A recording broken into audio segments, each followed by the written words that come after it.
I want people to hear this. You're not sick. You're just not listening to your body. And the language of listening to our bodies has been lost. And it's been lost purposefully. Yeah.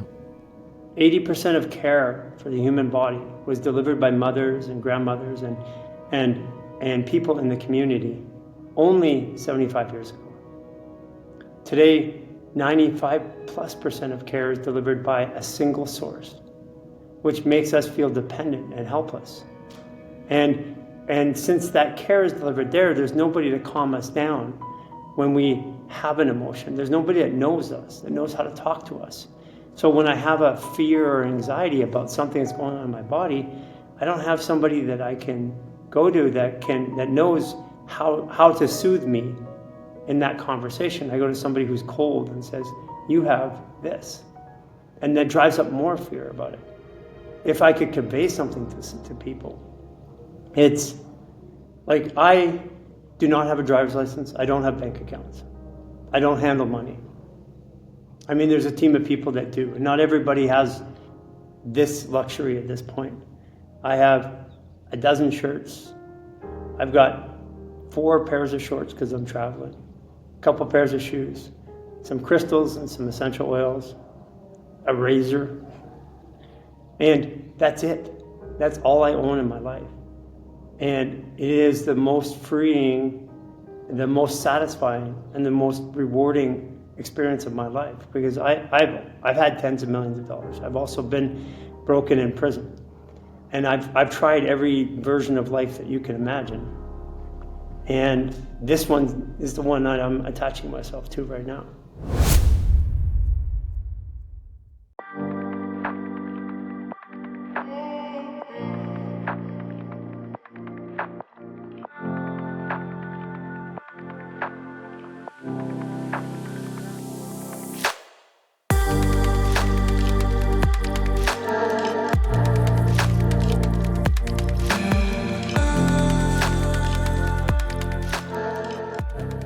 Hey everyone, and welcome to another episode of Going Out Looking In, the podcast where we're exploring the human experience through conscious conversations.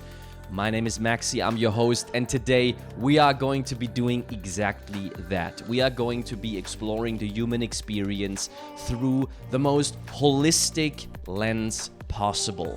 What does it mean to be human, but especially what does it mean to heal yourself as a human being instead of a human doing? Being in this vessel, what does that mean?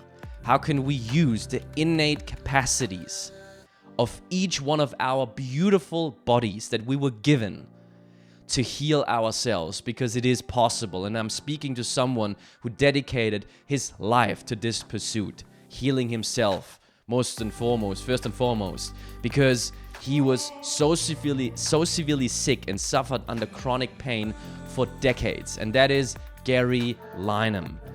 Garry started off his career, or some of his pursuits started off within the areas of bodybuilding. So he shaped his body through, weightlifting, training, shaping the body a certain way. He then got so sick and severely injured that he had to stay in bed. He got bedridden for months and periods of times and started to investigate, how can I heal myself? He invested millions of dollars in exploring the question of how can I get well again, inside and outside?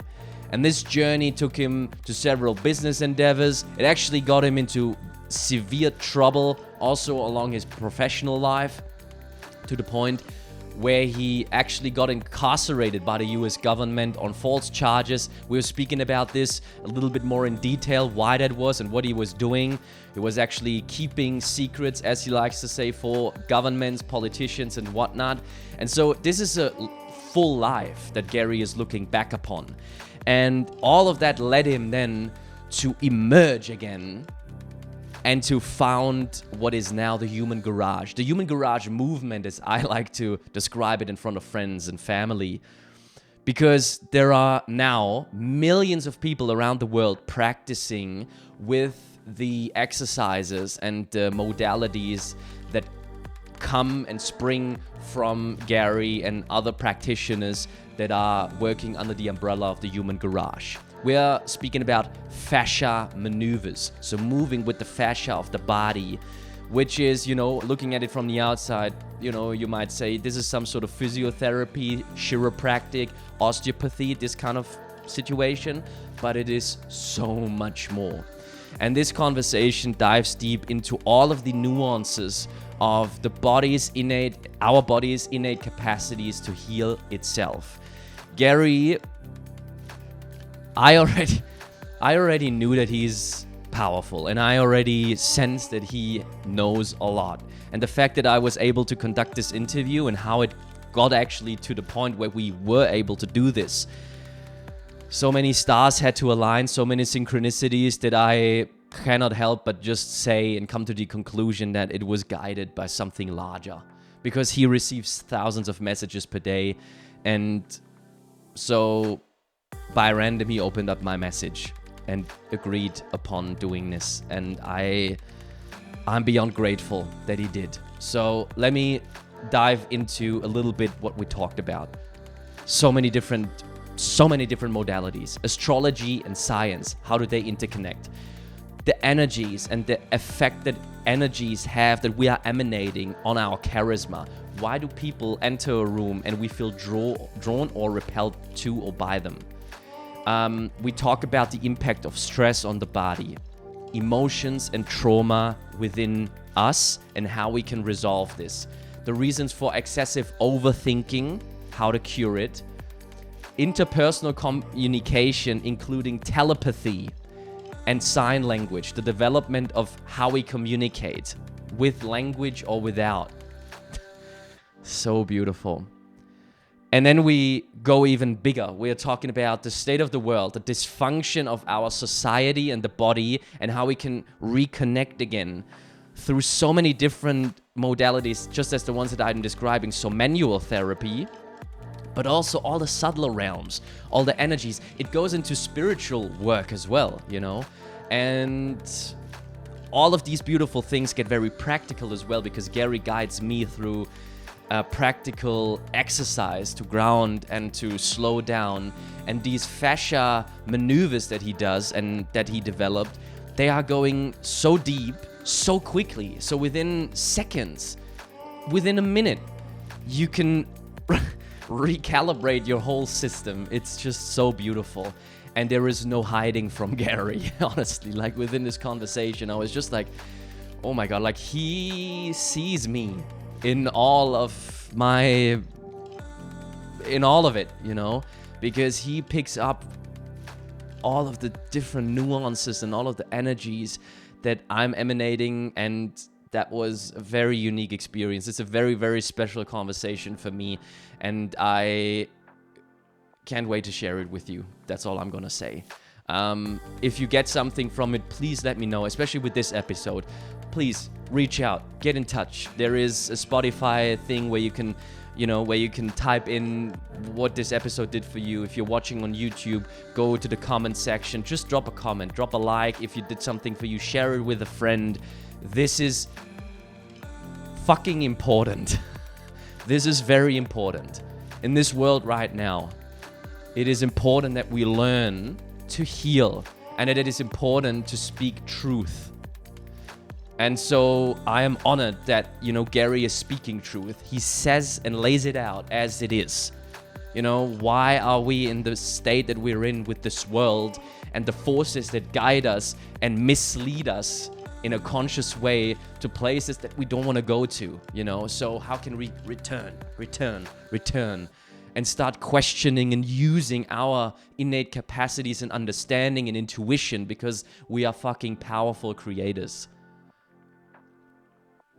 So, all right, here we go.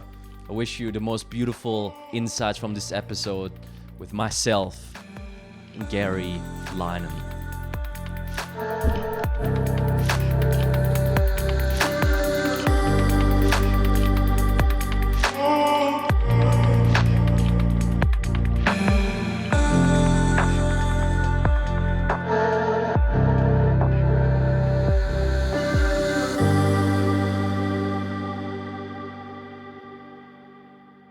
in the research of this, stumbled across something you do at Human Garage, the sync up.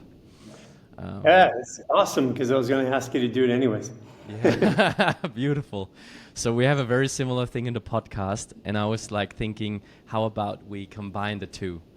Sure. So I have a little ritual that I do, and you have the sync up that you do. So if you're up for it, I would start with my little thing and then head over and then give it over to you. Let's do it. All right, beautiful. So just invite us to, also the listeners, just to arrive in the space where we are right now, bring some awareness into the physical presence, into the body. Close the eyes, open the eyes, whatever is comfortable for you. And I always like to have my feet on the ground and be barefoot. And with that, just sharing some words that are coming through. So, beautiful creation on this day. Please facilitate a loving connection between Garry and myself. Guide our tongues so we can speak what needs to be said, and we can hear what needs to be heard. Let us share and be here with open hearts. Respect, integrity, authenticity, and honesty. Move with grace, tenderness, and love.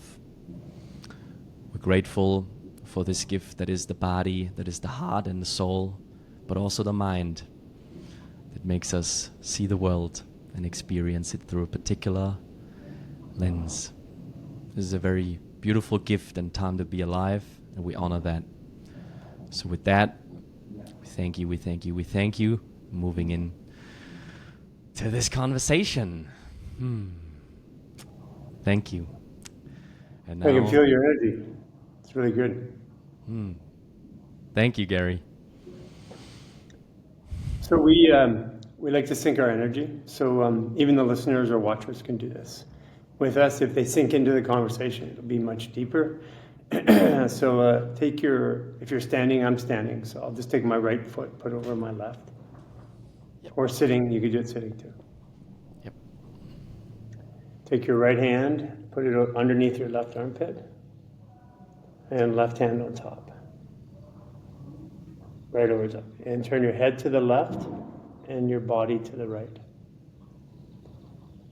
Okay, we'll take 6 breaths in sync, 3 through the mouth and 3 through the nose. I'll count them out. So 3, 2, 1. Breathe in through the mouth.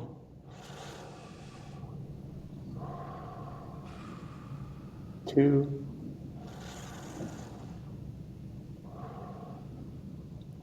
3. Through the nose. 2. 3.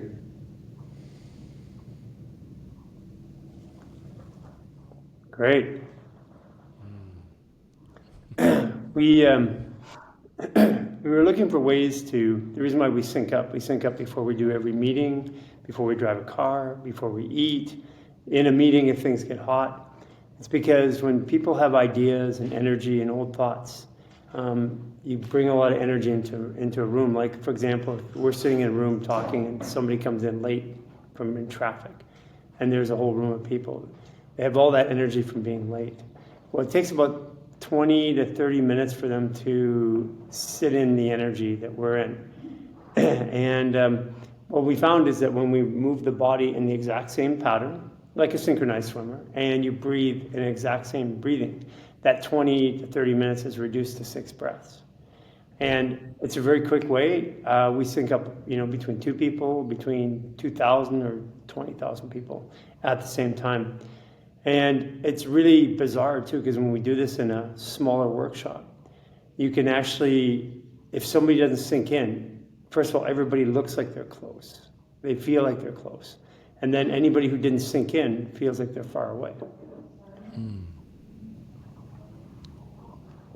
Yes. I was listening in the preparation for this to a couple of podcasts from you and other material I could put my hands on.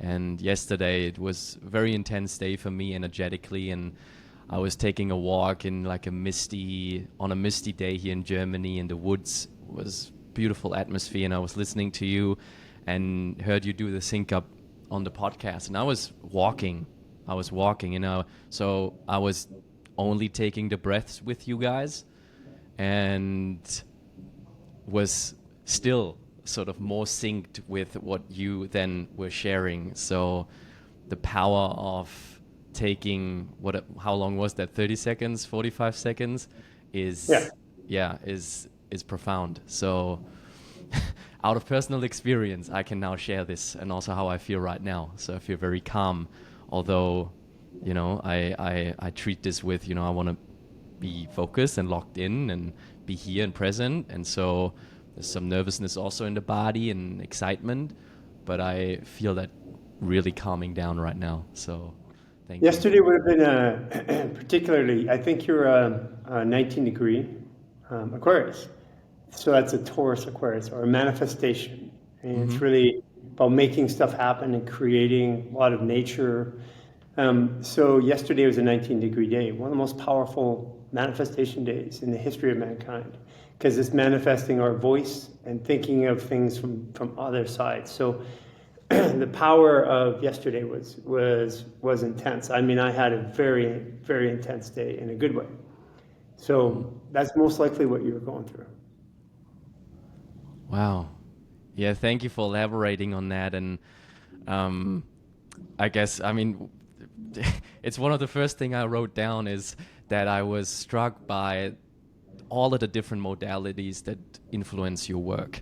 And so now we're speaking about me being an Aquarius and the energies that comes along with. So, and I've noticed that being part of your work, it's astrology, and you said something along the lines of that astrology helps us to understand the human experience and the condition and also the body.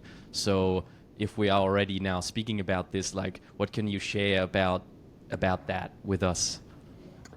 Well, if you think about it, think of astrology like it's a definition of your astrological blueprint, what makes you you. So there's a bunch of numbers. Each one of those numbers has a value, and I'm a numbers guy. So I'm a programmer, cryptologist, puzzle solver. That's my background.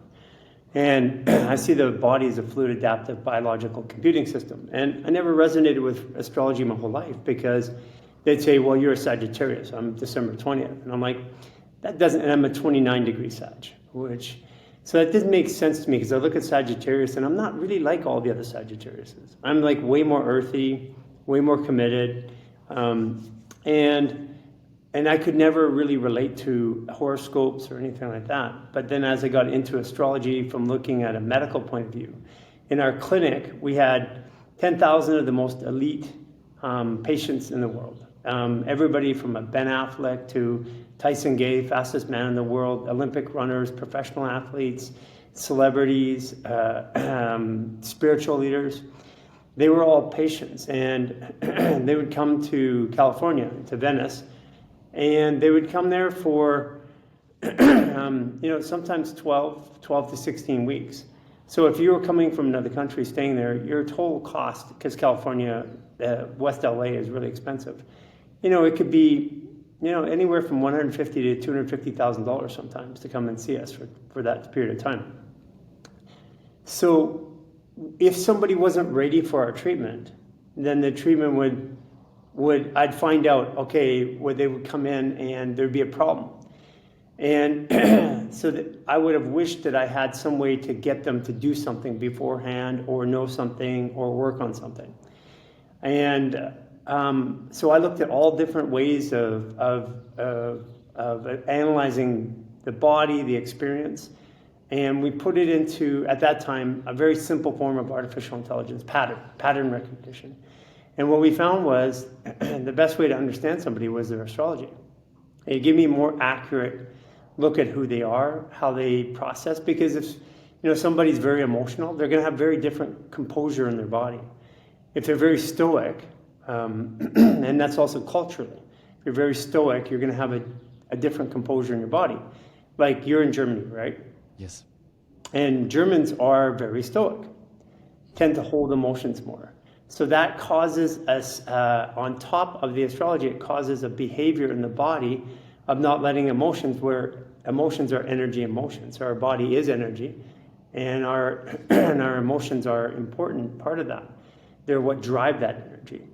So knowing that certain astrological signs for you, solar plexus, and right through the solar plexus in the back, mid-back areas, are typically issues, which means if you got issues there, quite often neck issues, and can be jaw issues. Those are really common, like physical ailments for an Aquarius. And it's not, it depends on other things, but the Aquarius is one way of looking at it. Because you're actually made up of a whole different, how you think, who you are, how you stop and start things, how you have relationships, how you process, how you perceive.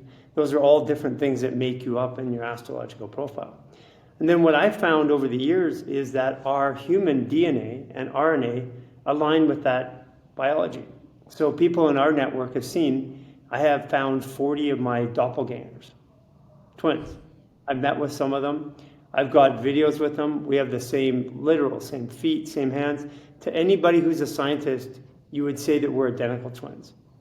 And the craziest part about it is that we look alike, act alike, have similar life stories, but we've never met until now. So I've been looking at different ways of looking at what a human experience is.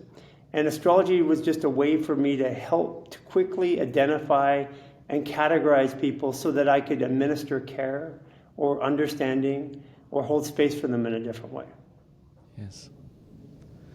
I feel like it's very important that someone like you speaks on this, as you elaborated with your background and your type of being in the world, as somebody who is considering yourself a numbers guy. I know people around me, only when mentioning the word astrology, they start flinching, and it's something that they're not feeling comfortable with because they don't see the association with, a logical understanding or cognitive connection to something as mystical, maybe, some people perceive it. I get what you say, mystical. Astrology is not mystical. Some people make it mystical. Astrology is exact angles and vectors at an exact time. Like when the moon goes over the world, it pulls the oceans into tide. The earth is 70% water. We're 70% water. When the moon goes over, our water and our body's pulled into tide. That means our water and our fascia is pulled into a certain direction. It means the bodies of water, the two biggest ones, the kidneys and the bladder, are also pulled. Your kidneys are energy, your bladder is fear. So on full moons, anybody who works in an emergency room will know that full moons quite often are really busy and really crazy, a lot of energy and a lot of fear.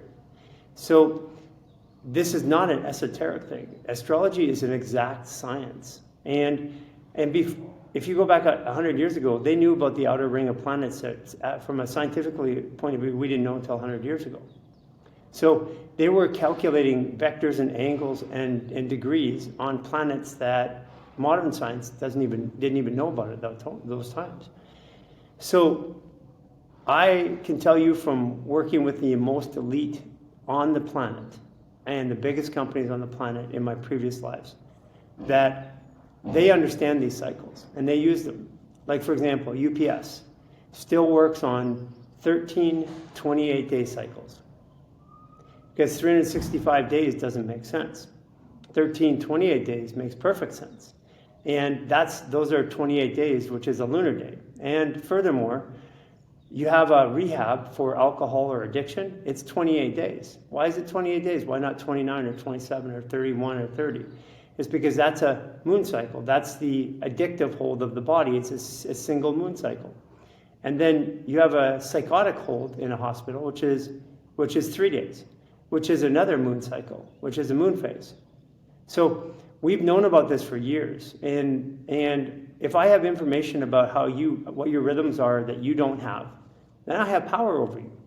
So it really makes sense to make something that's so precise and so accurate, make it sound like it's woo-woo, or make it sound like it's something that's esoteric, because then you won't use it. But recently, over the last 3 years, when I decided to close my clinic in 2020, in 2019, I decided I was out and I had to be out by January 15th, 2020. I was public. I said it to everybody. I said, something's coming in the world and I'm going to be gone. And nobody believed me, but here he was. I closed my clinic with 52 practitioners doing 3,000 to 5,000 appointments a month, an hour and a half to 2 hours each, to put it in perspective. And I closed that clinic based on that belief system. And I found out in March, when they locked us up, that that was the first COVID case. So the way I got that was astrology.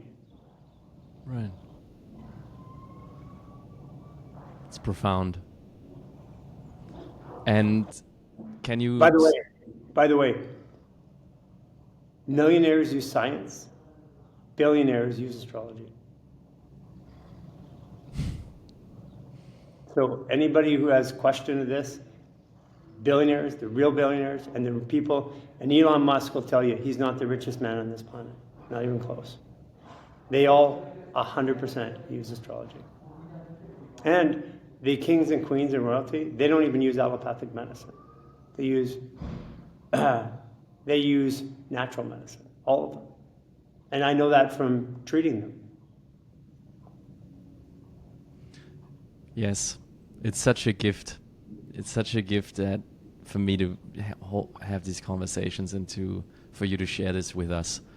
It's very important. What other ways within your work, in what kind of areas does this knowledge spill over? How do you work with this larger knowledge practically every day with your patients? Well, I mean, if you are an Aries, you would have more action, more liver driven. You're going to have a larger forehead typically. You actually have different body shapes by each sign. You have predispositions that are different. You're going to think or process differently than a Gemini who's all in their heads.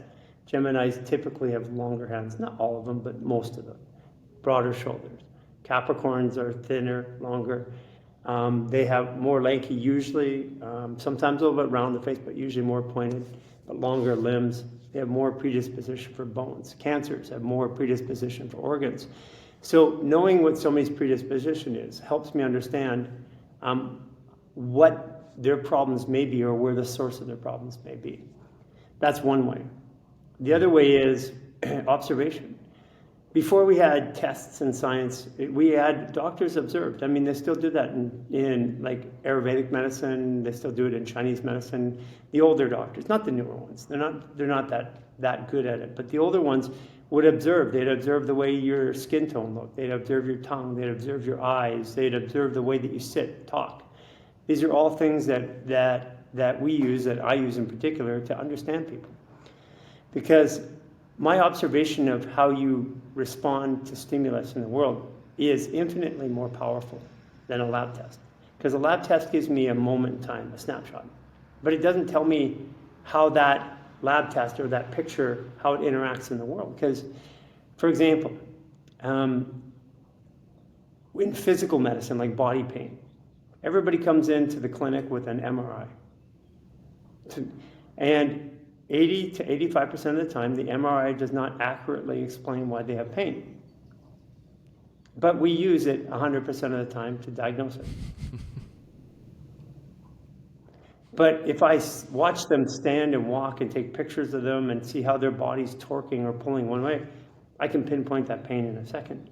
So observation is the ultimate science of understanding a human fluid adaptive biological computing system who's moving through this world.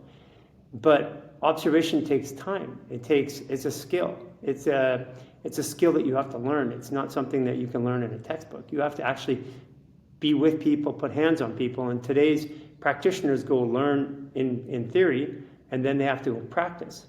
But the old way that medicine and every other care for the body is that we learn through apprenticeship or in practice. So it's time for us as a society to go back to learning and practice.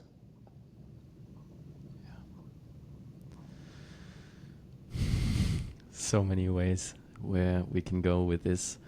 Oh, and by the way, I'm not a doctor. That's the beauty about this. But I practiced many forms of medicine at a doctorate level, and I have tens of thousands of doctors, actually hundreds of thousands of doctors who follow and seek advice. And I've consulted with 1,500 of the top in the world as personal clients. So I'm what they call autodidactic, which means that I learned through self-exploration. And that's my modality of learning. And the people, some of the most successful people in the world are autodidactic. Yes. Elon Musk is one of them, as an example. One of my mentors, she used to say that with knowledge you can speak about something, with experience you can speak from it. And yes, it very much resonates with me. And I feel like this is, paraphrasing what you were just sharing. And it emanates, like, for some reason, I don't know, this is partially how I'm functioning as a human. Like, there's things that you could say to me, but then there's things that you cannot verbally express, but like that makes me feel a certain way, and also trust you with guiding me, for example, on a bodily level now, or whatever level for that matter, also emotionally, spiritually, because it's something that you emanate, which I cannot put into words, but it is there, undeniably. It's like this thing of like, oh, when she walks in the room, for some reason I feel drawn or repelled, And why do you think that is? Like, I have my version of why that is. Right. So okay, I could elaborate why that is or how I come to that conclusion, but I can also straight jump to it. Like, I feel there's blockages within us that hinder an energy flow to the fullest extent, I would say. And if a human being has done certain kind of work on themselves to the degree that blockages were removed, this energy is flowing more freely, and therefore it can emanate more radiantly. Then there's also energy types and stuff that I would say in general just resonate more with. But I feel like the principle that or the lens that I apply to much of the human experience is just like, I'm just trying to polish the lens and clear the vessel to the best of my abilities, physically, mentally, spiritually, so that the Shakti can flow more freely. Yeah, okay, I get it. So basically, let me use an example. You're standing in a room. Somebody comes in the room or is really angry. Can we feel it? The answer is yes. People will turn around. So I ask scientists this all the time. What's the mechanism that I experience that? How do I experience it? Do they breathe something? Is it a pheromone? Do they spit a bacteria out that populates through the air? But it's automatic. It happens in a big room. I can feel somebody's angry or looking at me. So it's energy. So we can agree that there's energy around us. But this is something that traditional science hasn't observed. But we can. We have equipment that can measure the energy around you. We have photonic scans that we can measure your bioentropic field. We have Kirlian photography where we can actually look at it. We have thermal scans, which shows you emitting light. So we are actually emitting light. We are light beings. That's first of all. So we exchange energy constantly. It's just most people are not aware of the energy they're exchanging. They feel stuff, but they don't know why they're feeling it. This is something that is measurable and is true. That field of energy is actually, on the average person, radiates at 6 feet. And that's measurable by science. You can go to Heart Math Institute. They can talk about your biomagnetic field, your heart field. So these are things that we can measure. And consequently, we were separated by 6 feet. There's a reason for that, because it disconnects our hearts. So we disconnect from species. So there's a mechanism in which we feel the world around us. And when that mechanism, the way that it comes is that the body is a crystalline structure. We're fascia. Basically, if you put us in a centrifuge and spun us, at the end of it, we would be water, sand, bacteria and viruses and parasites, which are basically going to be water and sand. So basically, we're an organic crystal. But our crystal, think about your phone has a crystal on it. And that crystal allows a signal to go from your phone to a tower and back. So it amplifies the signal capacity of the phone. So it can reach a tower not 100 feet away, it can reach a tower a mile away, 2 miles away. So that crystal amplifies the signal. Well, we have signal in our body, and the signal, like the hard wiring in our body, is the most dense part, which the bones, they have a lot of calcium. And the bones transmit a signal, so they actually help transmit it. But what amplifies it is our crystal, which is our fascia. And if our fascia has too many heavy metals in it, too many toxins, if it's dehydrated, if you dehydrate a crystal, it loses its ability to amplify signal. So right now, human beings are, if you go back 100 years ago, we were considered to be 80% water. If you go back 20 to 40 years ago, we were considered to be taught in medicine 70% water. Today in school, we're taught that we're 60 to 65% water. And that's only in the last 20 years. So what it is we have a society that's becoming chronically dehydrated. So they dehydrate the crystal, which means our radiation in our field, our ability to perceive our field has dropped. And so we lose the sensory processing that we had that was natural or innate to us, which is that one thing that gets you to catch a ball when it's coming at you, or move your head, or duck. Those are all things that are sensory processing that the brain doesn't even know is there. And part of our 28-day reset is we have a view of the body based on our observation and experience, and we have science around it, but it makes no sense to input science until people have an experience. So we give people an experience. We let them go through a 28-day reset. We have hundreds of thousands of people that have done this, including all kinds of doctors, practitioners, and scientists. And we explain a new way of thinking about the body, but we do it through the reference point of their own experience. Because like you said, if you're talking through experience, then it's different than talking through your knowledge. And there's a reason for that, I'll tell you, because words are designed to express or to quantify a tone. Yeah. So a mother and a child speak without any language. The mother knows what the child wants. And then we dumb the child down by giving them words. That's not an increase in ability, it's a decrease, because they were speaking without words beforehand. And then we get really good at the words, which means the better we are with words, often the less we are able to perceive, because they become like a crutch.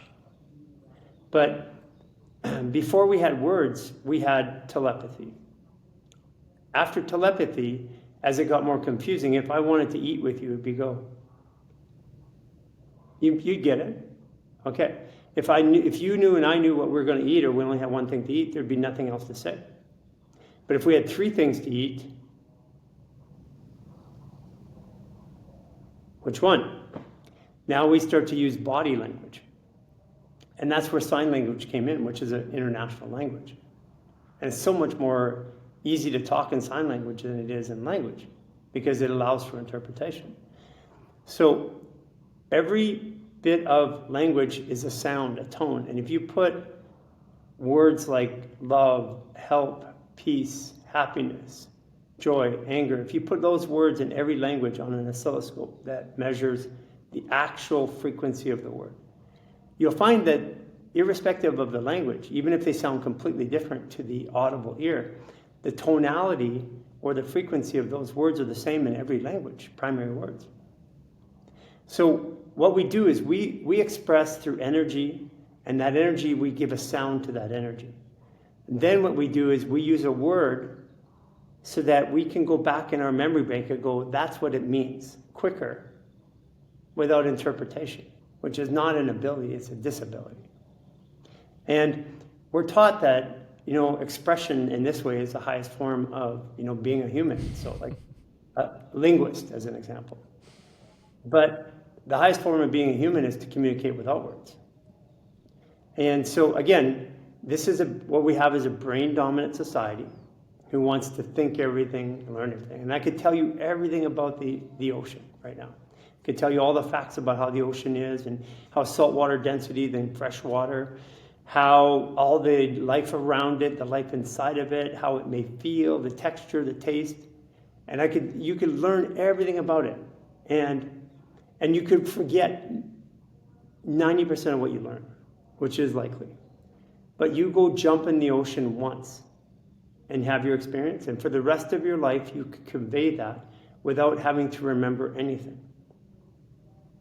And this is the important part about how we communicate as a society, and this is part of why we're so sick, is that we have taken over, especially with English, which I speak, my predominant language. My first language is English, but my second language is body language.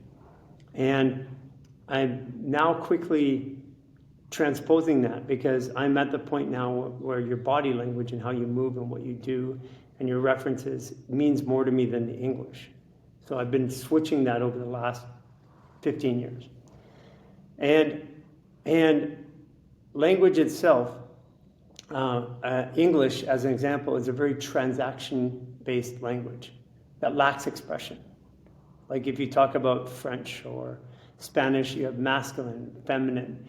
You have the ability to express emotions more. English is contractual, and it takes out emotions, which is literally what we're trying to express when we communicate is an emotion.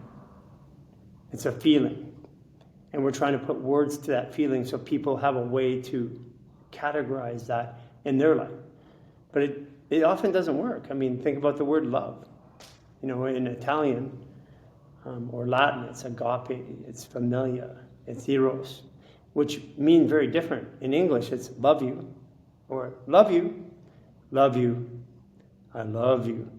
And we've got to figure out what that means, and it gets very confusing, especially in today's world where everybody uses words very, very flagrantly.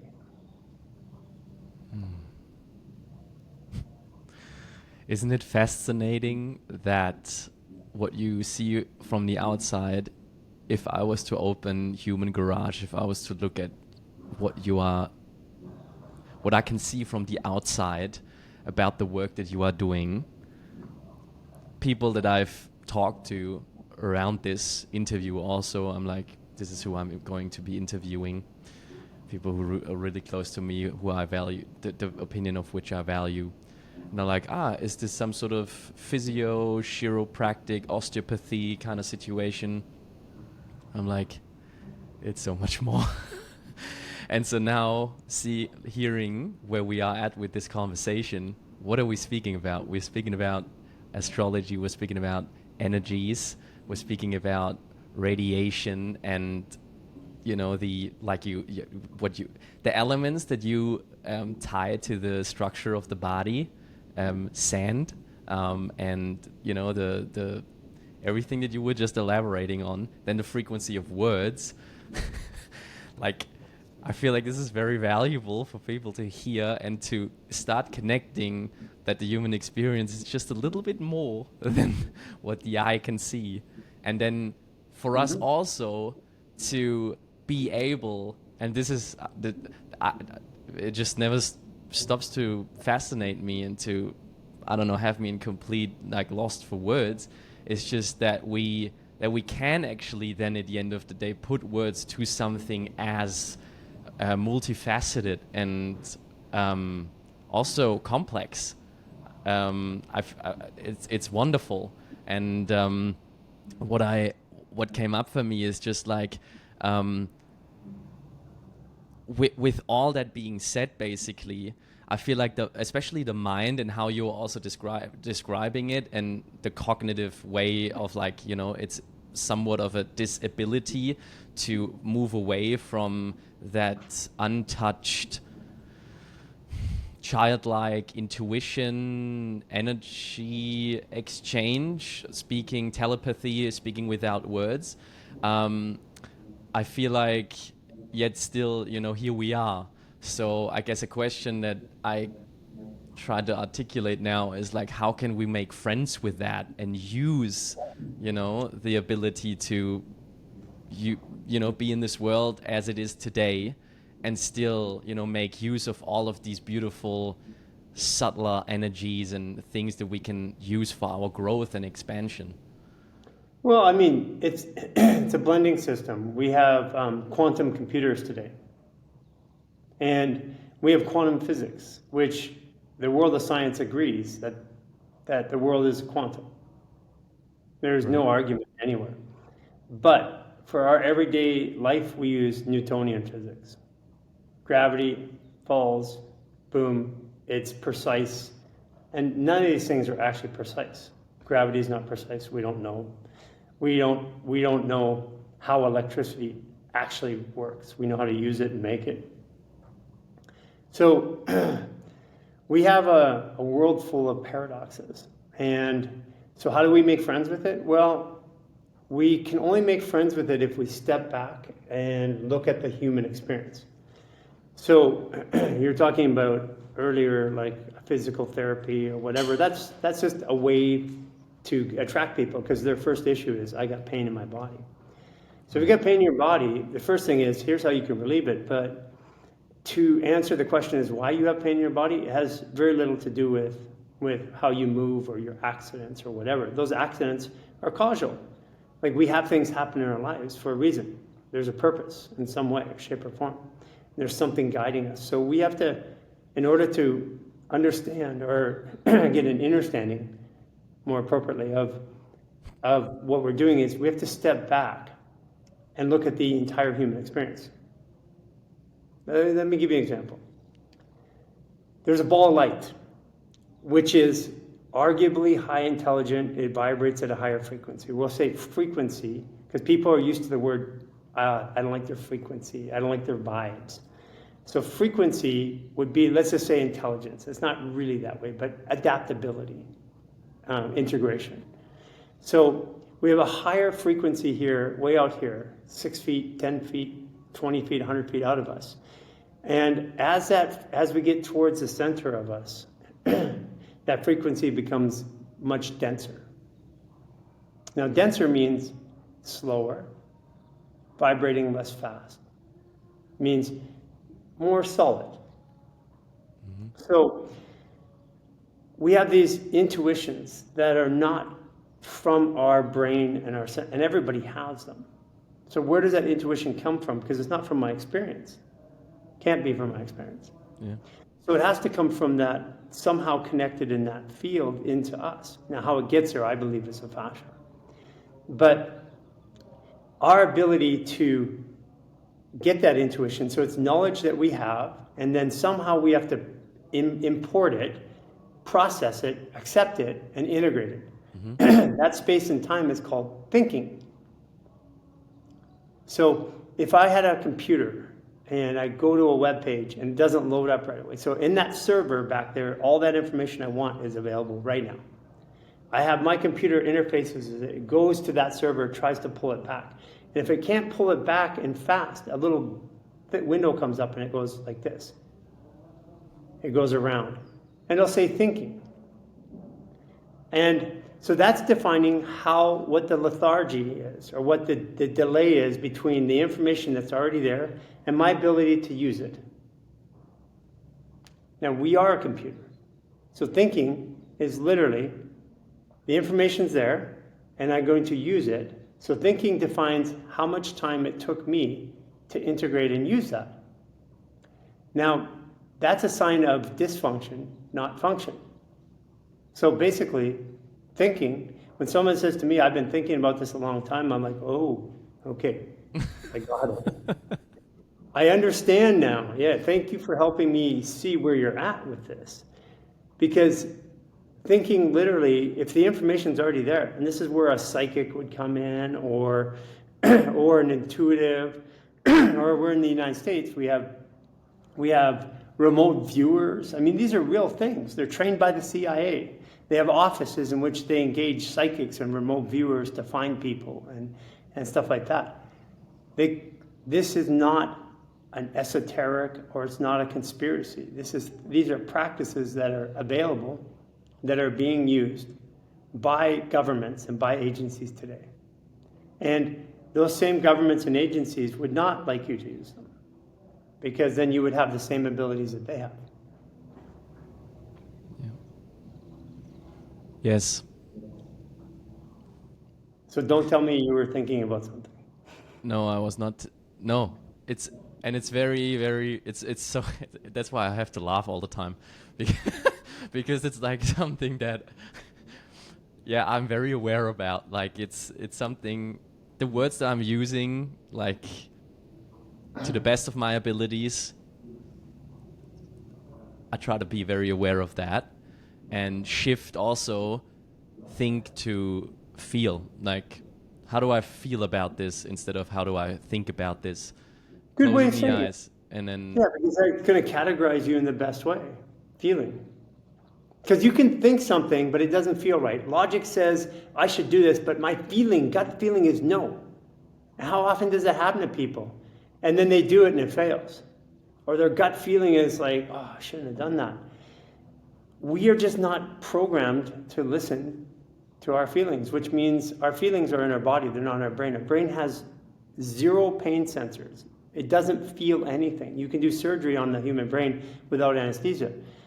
But the body feels, and the brain just tells you what it's feeling. It's a dashboard. So feeling is the highest state of awareness. And thinking is observing that feeling is is an authentic way of experiencing the human experience. And thinking is a delay in between the feeling and the observation. So, if there was someone to experience a very high, incessive chatter and that voice constantly talking, even to the point of saying something along the lines of, "I don't even know what I'm feeling." Yeah. What's something? That's common today. That means that your body is very dysfunctional. Right. So your brain doesn't think until the job of your brain simply is to identify patterns and resolve them. Now remember, I'm a pattern guy. So the way that we work with like functional neurology is really the brain's just trying to take that problem and solve it. If it can't solve it, it just keeps thinking about it. And if it keeps thinking about it, that's a recurring repetitive thought. Now it may do it once a week, once a month, may do it once a day, may do it 10 times a day, may do it every 10 minutes or every minute. And the level at which your brain thinks about that problem is based upon the importance that your body puts on that problem to solve.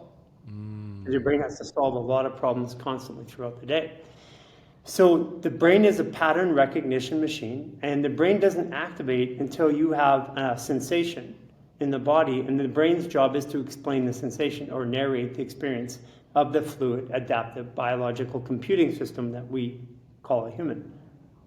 So it's really important for people to grasp this fact. If you have excessive chatter in your head and you do fascial maneuvers, your stress in the first 7 to 15 minutes will drop by 75 to 90%, measured by any form of biological testing you want to do.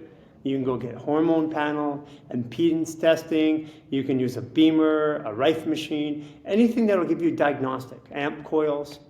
And if your stress goes down 70 to 90%, the first thing you experience when you do fascial maneuvers or the 10-minute organ reset is your thoughts go down instantaneously. It doesn't matter how bad your thoughts are, they will go down instantaneously. That means that there's less action in your body, there's more coordination. Because the job of the brain is to coordinate the activities of all the systems in your body. And when your body's systems aren't matching because we eat the wrong foods, we put chemicals in, we don't manage our emotions, so we're holding them down, we have an injury or something like that, then the brain is trying to manage all of the resources in those systems. And if there's too many systems firing at the same time, then your brain is just going crazy. Think about it this way. If you take your computer and you open a window, a program, and you don't close it, and you open another one, and you open another one, you open another one. You open about 100, 150. Then you take and you try to move your mouse across the screen. What does it go like? Yeah. What is, in the human condition, what does that look like? Looks like Parkinson's.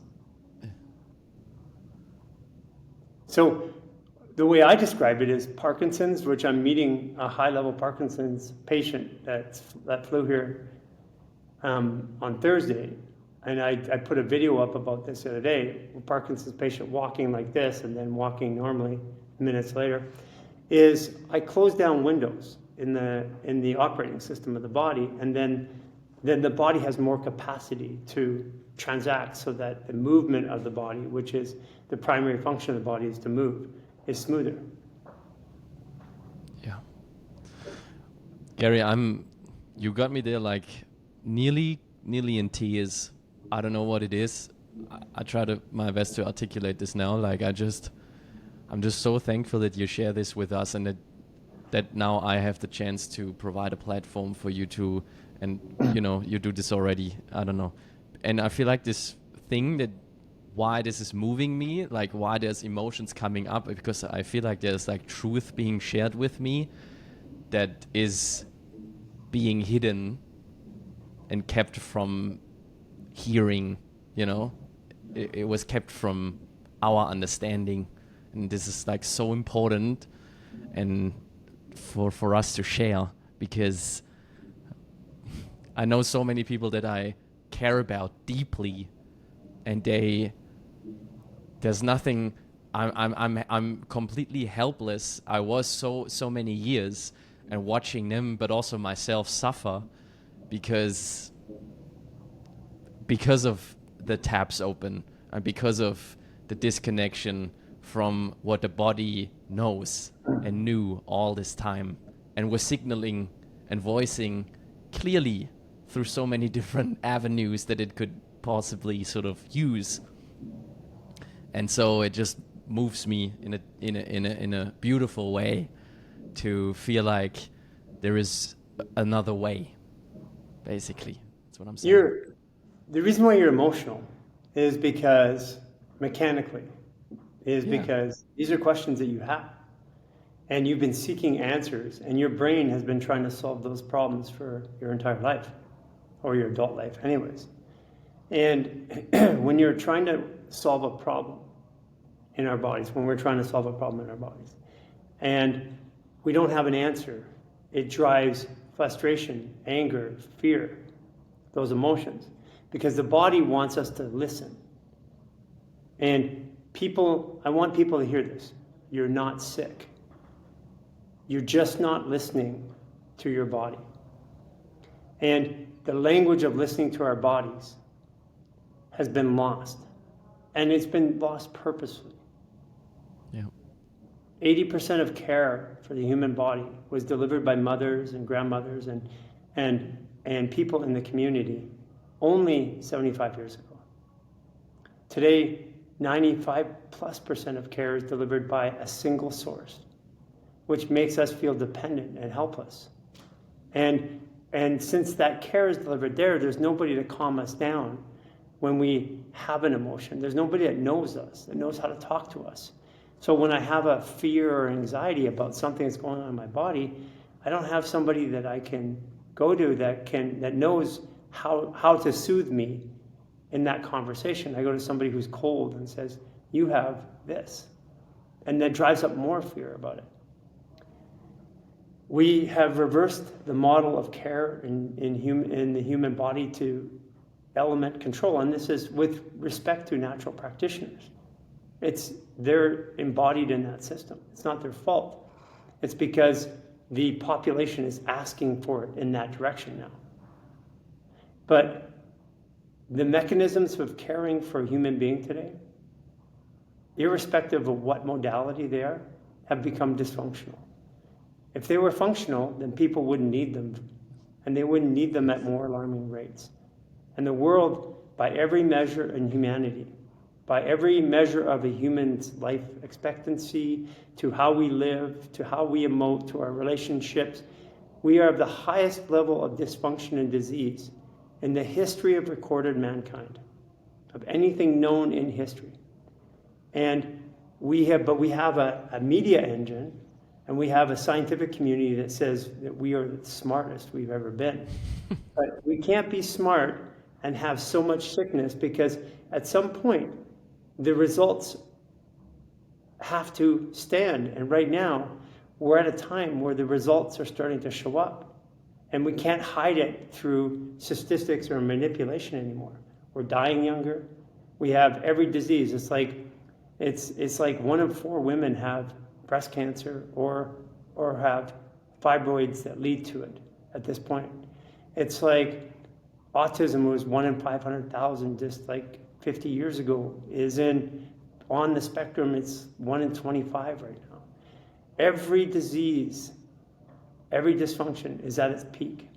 Somewhere along the line, somebody, and that's what we're doing, is saying, it's time to just pay attention to the results and how we live in our society, not what the idea of how we live is, and make changes. We, as a species, human beings, we know how to do this. We just have to remember the language and get in touch with our bodies. So our process at Human Garage, and my process, was for me to get in touch with my body, because I was a practitioner. I practiced multiple forms of medicine. I created a therapy. I released that therapy to the world when that therapy finally solved my issue of 30 years, pain and dysfunction. And I released it free of charge because it's innate to all of us. It's something that no one should ever regulate or charge for. And that's why all of our therapy, all of our help yourself and all of our knowledge and all of our programs are free of charge, and they're run by volunteers so that anybody in the world can access it at any time. Today we have 20 million people doing this. By this time next year, it'll be 250 to 300 million people. And the reason why is because it's truthful. It makes sense. It works immediately. It's something that I can learn and share with my experience immediately tomorrow. I can do one thing, share it with somebody tomorrow. They can do the same thing, have the same experience or a version of it.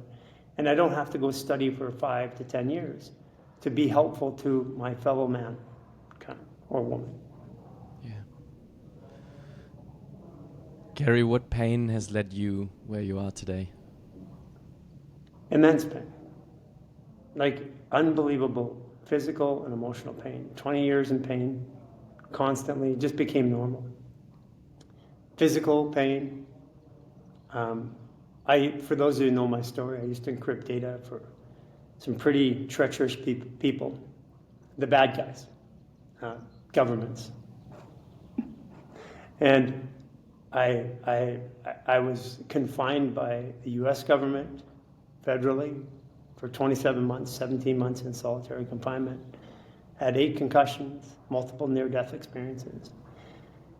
I've been in and out of relationships. I've hurt my kids. I've hurt my partners. I've been hurt by partners, business. I've had successful businesses. I've had complete failures. So my pain is being human in the way that humans are designed to interact in our world today. And I chose to just do something different, walk another way. And when the pain of staying the same is greater than the pain of change, humans change, and my pain was intense. So I changed. And in doing this, I found that the simplicity of being human, not doing human. Because I was a human doing all my life, very action-driven, always taking action, always making things happen. But that didn't allow me to be a human. And you don't have to study something to be it. Like I don't have to study Taoism to live as a minimalist, to recognize there's a flow of nature. I don't have to study Christianity to know that I should do unto others as I do unto myself. When I just become a human being myself, those things are innate, like a child. And so the journey was to accept the pain, not to fight it, not to try and solve it, but to accept it And as I started to accept the pain and what that pain was saying to me, then the answers of how to not get rid of it, but to move through it came. And it came through many different ways, but it came through my experience. How does that make you feel right now, speaking about this? Well, I talk about it a lot now. I mean, earlier podcasts on our site, you'll see that it's emotional. But by the time you've said something, you've gone through it 3 or 4 times or 5 times or 10 times, it's less emotional. But if I could convey something to people, it's like, I do not have a driver's license. I don't have bank accounts. I don't handle money. I mean, there's a team of people that do. And not everybody has this luxury at this point. I have a dozen shirts. I've got 4 pairs of shorts because I'm traveling, a couple pairs of shoes, some crystals and some essential oils, a razor, and that's it. That's all I own in my life. And it is the most freeing, the most satisfying, and the most rewarding experience of my life, because I've had tens of millions of dollars. I've also been broken in prison. And I've tried every version of life that you can imagine. And this one is the one that I'm attaching myself to right now. Because being not attached to things, ideas, people, and places, being not beholden to anybody for anything at any time, has a freedom that allows me to be human again. And that human has created this healing that's happening in my own body, which I've demonstrated to people by showing up every day for a long time. I show up live and shared my experiences and my journey. And that way it takes away any skepticism, any way that somebody can argue with the fact that this happened. But it's not just me now. There are our whole core team, there are all of our volunteers and coaches, and then tens of thousands and hundreds of thousands and now millions of people behind us that are experiencing the same thing. Removing pain and dysfunction emotionally, family pain, disease processes that are remediating and going away. They're showing us that they have medical evidence of curing their own disease. And we didn't do it, they did it. It's an amazing feeling.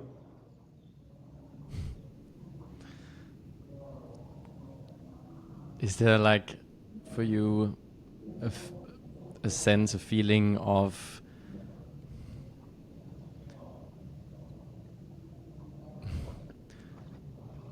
like that you needed to go through what you went through in order for where you are today and for your message to be shared in this way?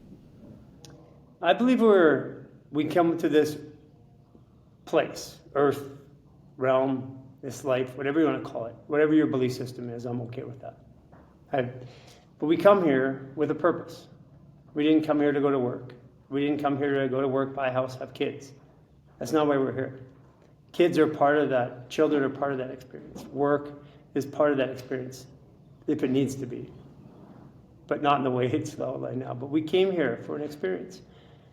And, part of that experience is, and the conditions that lead up to it, make me who I am today.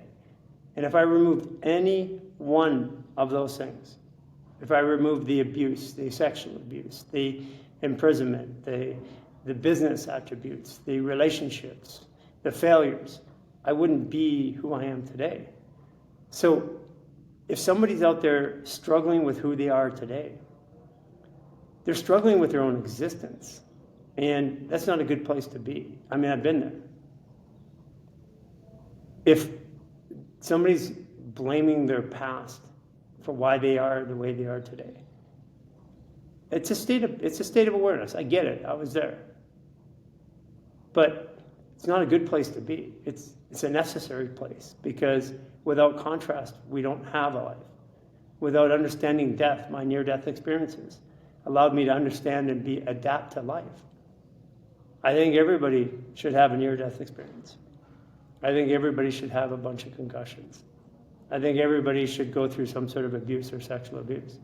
I don't think that I could understand the complexities of this realm and this life without those experiences. And For people that have had none of those experiences, I appreciate their journey. But I can also say that I don't believe they appreciate life the way I do.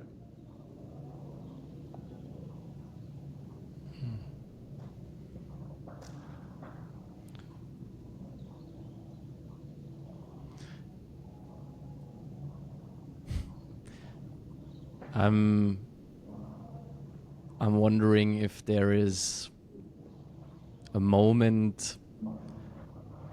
You said if the pain is too much to bear, with the change piece, I can't, the way that you phrase it, I've heard it before. So if the pain of staying the same is Greater not as than big as the exactly. So I mean that encapsulates this, but was there? I'm just relating to my own life, and there were certain moments, especially in the last year, which in my little tiny experience of the human experience, I would call, just a little darker than the other times. And so, but at the same time, made for great growth and expansion afterwards. But there were moments where I don't know, I thought like I don't know, I was like, this is going nowhere, and I didn't really see the light of day. And so I was just wondering, and because I was contemplating that myself, I'm like, so how do we even go on from here? Like, and then something happened, like, I don't know, I found strength again, and I found a reason to go on and to then alchemize this to the best of my abilities, and I'm still in the middle of it. But I know many people who never get to this point. They just stay. there's a lot of reasons for that, though. Yeah. There's a lot of reasons why people don't get to that point. I mean, the first one is when the human body is polluted and in stress, every emotion has two capacities. For example, excitement and anxiety are the same chemicals in the human body. Same thing with fear and confidence. Same chemical. Right. Anger and compassion. Same chemical. Joy and sadness. And you choose which one you want via your perception. But when your body's in stress and that chemical releases in your body, instead of joy, you'll take sadness. And by the way, that's why we cry on both of those experiences, because it's the same chemical. So the way through this is to get the body out of stress. And that's the best way, in my opinion, to do it. That's what the whole experience is. And thank God that you've had those dark moments, because without those dark moments, you wouldn't be here talking to me about this. You'd be just punching a clock, living like in a rut, in a routine. And what gets people out of the routine is contrast, a shake-up, if you may will. But for you in particular, I can feel something. I can feel that your feelings and emotions in your heart have been hard for you to express to the ones that you care about.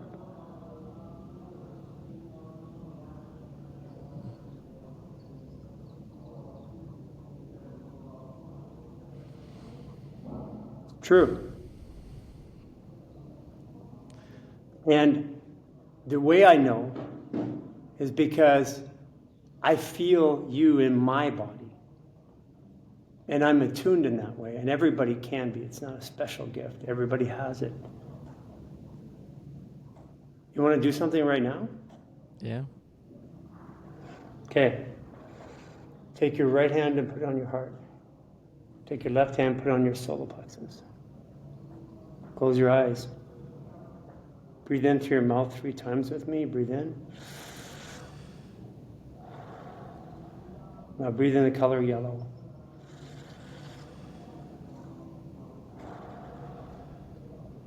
Again.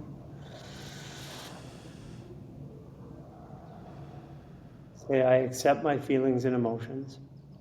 I accept my feelings and emotions. Without judgment. Without judgment. Breathe in through your nose to your heart. Green.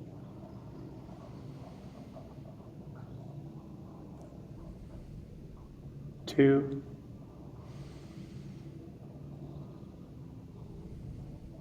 3. I'm opening up my heart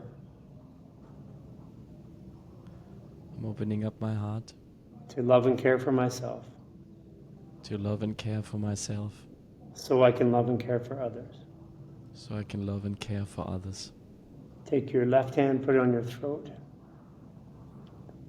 Breathe in through your nose to your throat and breathe in the color blue.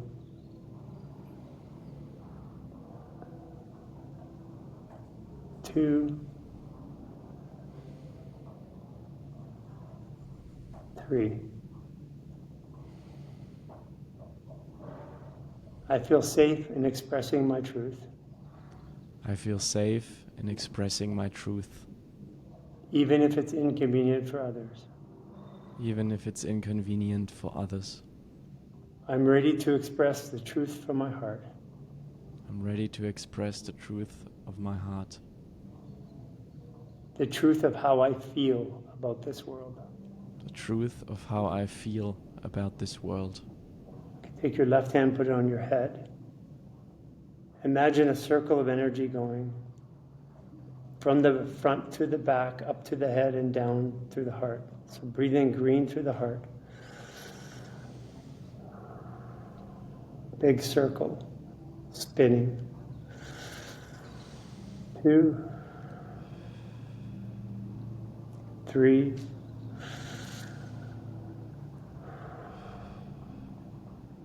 Thank you, heart, for holding all of this pain and trauma Thank you, heart, for holding all of this pain and trauma until I was ready to process it. until I was ready to process it. I'm ready to process it now. I'm ready to process it now. Breathe in through your nose to your head and breathe in the color white.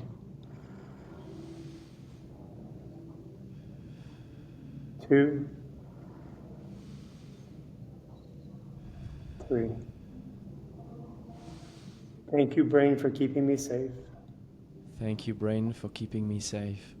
I no longer need to tell stories to feel safe in my body. I no longer need to tell stories to feel safe in my body. Okay, 3 more breaths through the heart. 2, 3. Through the nose. 2, 3. I embody this experience to bring into my being.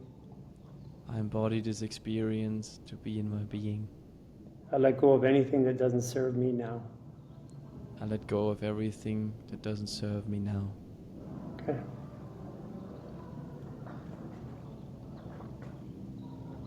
Open up.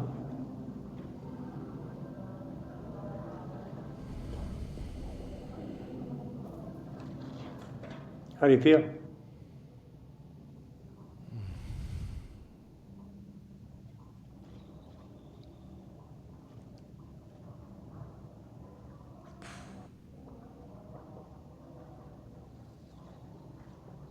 Pure?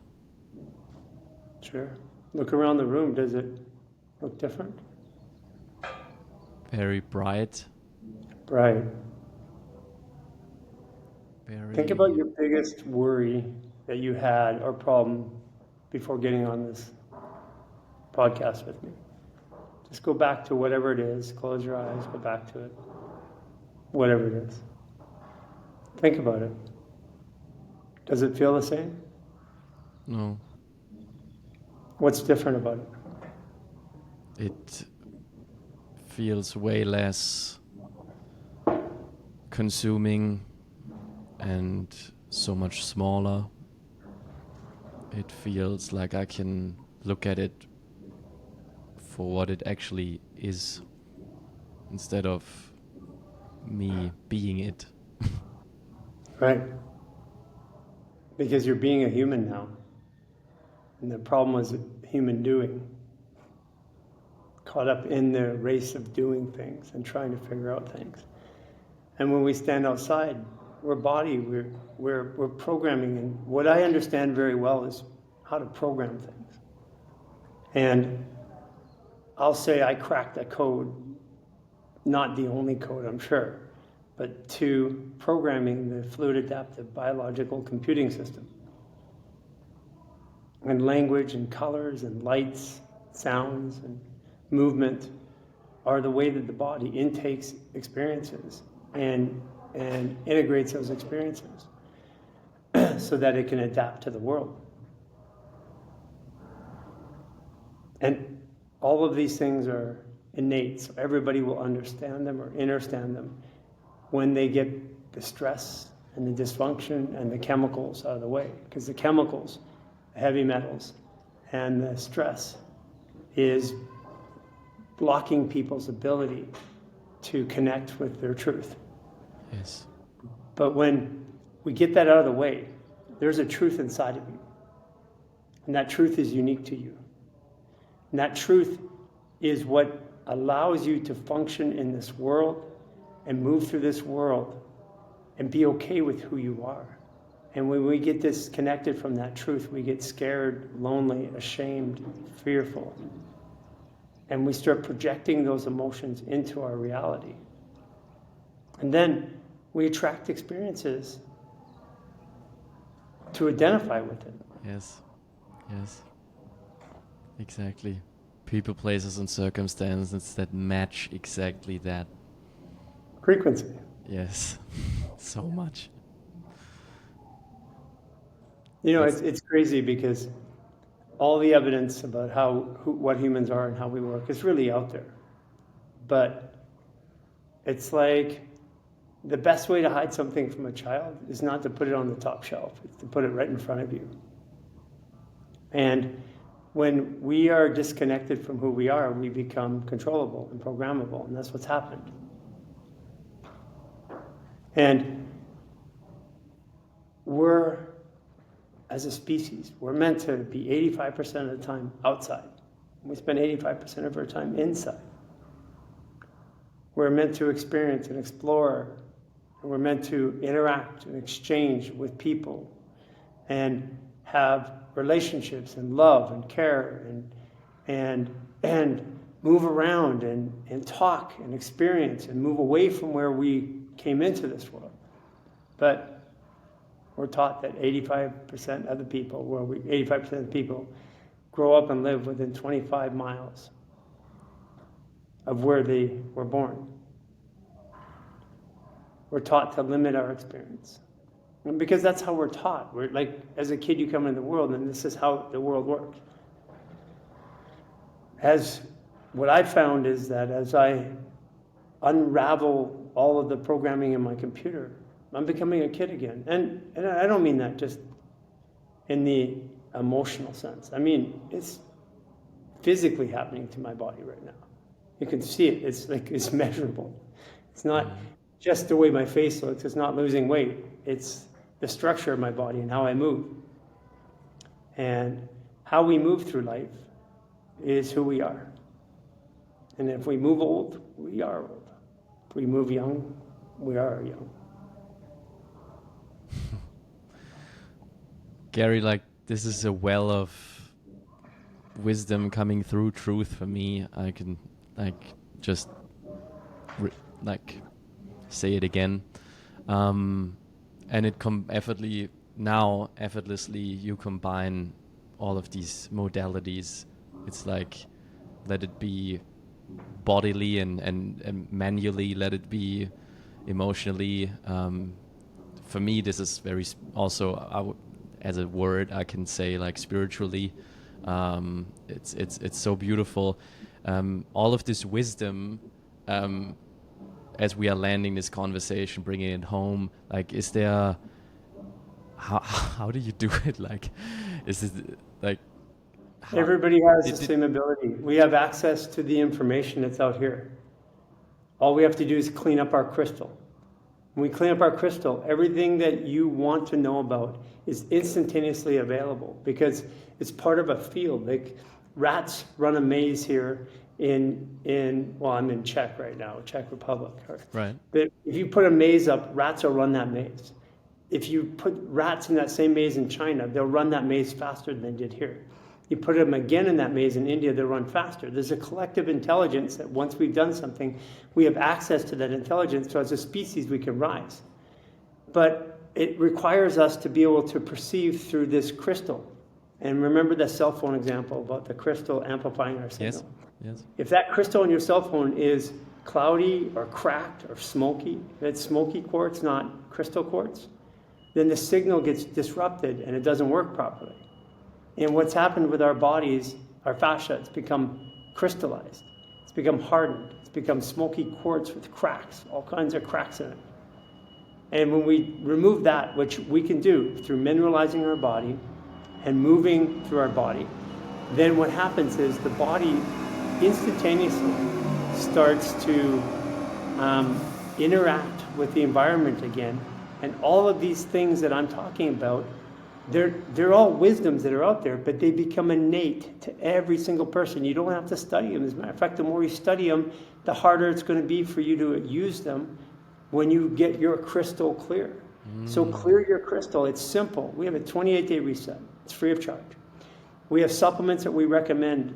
If you purchase our supplements, you help fund our mission to do more free. But we tell you in our supplement guide, get diatomaceous earth, get Irish sea moss, get those things. That's all you need is the minerals.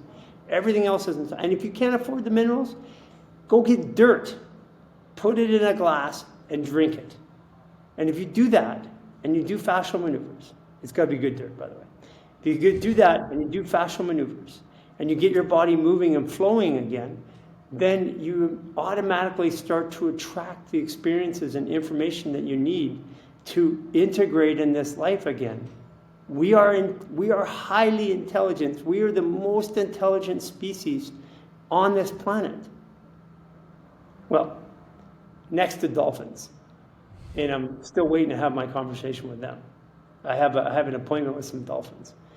But outside of that, and the reason why we're highly intelligent is because they have we've organized and we've tried to control. They don't. But we're highly intelligent, and we just got to get out of our own way as a species. And we're doing that. I mean, this current situation and what's going on in the world's going to go through a bit of a trimming, cleaning, if you might want to say. And lots of people that aren't ready to move forward are going to disappear. And there's nothing that can be done about that at this point. So what we can do is if we want to have a full life, an experience, we can just clean up our bodies first. And we can start moving in nature again. And all the answers are there. Yes. You don't need a system. You don't need a religion. You don't need a guru. I'm not your guru or anybody else's guru. I'm a guy on a journey, and I'm sharing that journey step by step. We're on a world tour right now. We're going to be coming to every city. We'll be coming through Germany, it looks like, in probably October-ish. And we encourage people to come out. We have thousands and thousands of people coming to our events. But we're only doing this once. And then we have a system that's already set up that works with volunteers who contribute, who help, who have all the answers. And I'm going to go off and be a human being. I'm going to explore this world and do the things that I want. And I'm going to share that journey with people. But I'm no longer going to be fixing people and telling people how to fix their sickness anymore, because I've already done that. And everything is free and all the information's there. Yes. They can go find it themselves. And it's time for people to take personal responsibility and take responsibility for how they show up in the world and care for their bodies and stop believing the bullshit that's out there. And when they do that, the world will change. It is changing.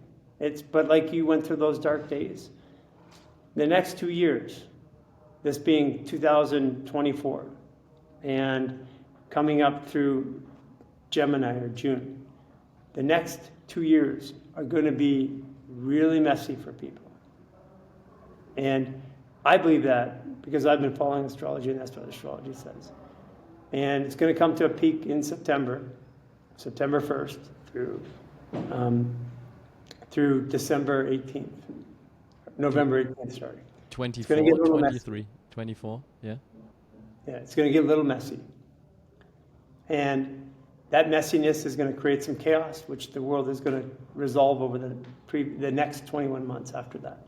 So for 2 years, it's going to be messy.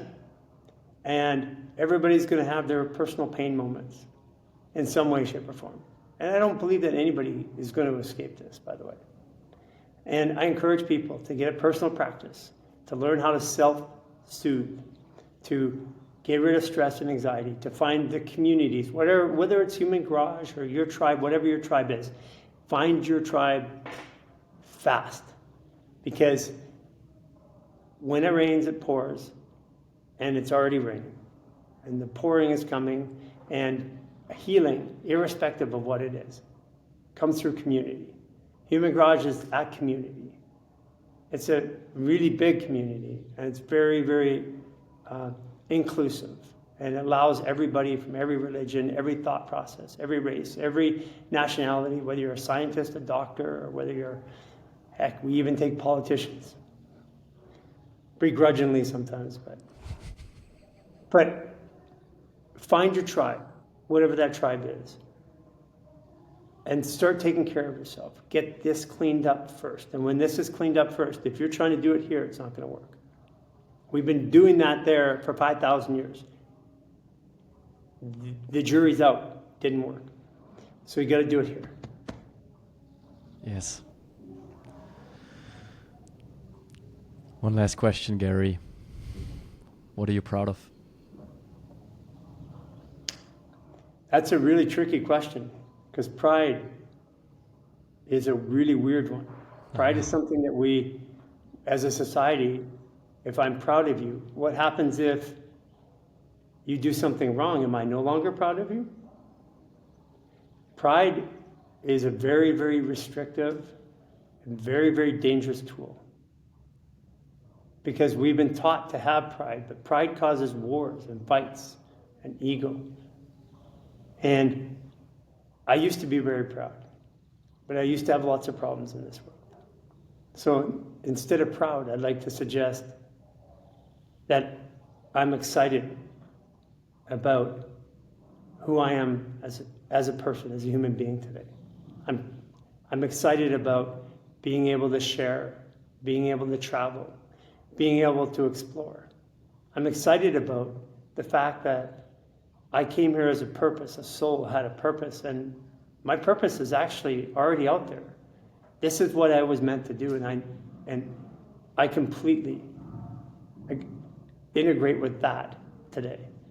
I'm excited that this is the point of change. I mean, come on. In all of human history, what better time could we be living than right now? I mean, it's going to be messy, but oh my gosh, we have a story to tell. So I'm excited rather than proud. It's a beautiful answer. And I'm filled with unspeakable amounts of gratitude for this. I remember your first message to me was that you normally don't reply personally, and this time you did because something told you to do so, and I'm beyond. I know why now. I want you to send me your birth date and time and stuff like that, because I want to run your chart. I'll tell you why. I was looking for the reason why, but I knew when I heard your birthday. Right. Yeah, there's a place in your astrology that has a major impact in my life right now. And I do things through intuition. We get 35, 40, 50,000 messages a week. And so I can only pop in and look at a couple of them. Somehow I popped into yours. Yes. Thank you. Thank you very much. Hey, beautiful listener, you have made it all the way through. And I want to take a moment to say thank you. And you can do me an enormous favor. It's all I'm gonna ever ask from you. And that is to go to your podcast app right now. And if you enjoyed the episode, give the podcast a 5-star rating. If you want to write 1-2 words or sentences, even more powerful, even better. Thank you, already in advance. And also while you're at it, just click on that follow button, on that bell notification so that you never miss a new episode. All of that just contributes and it helps me to increase the reach of the podcast. That means I can attract bigger guests, and that means I can deliver more powerful episodes. So it's a tiny thing. I'm only gonna ask this little favor of you ever, not more. 10-15 seconds of your time, a couple of clicks, that's it. Makes a huge difference for me as a creator. So thank you so much.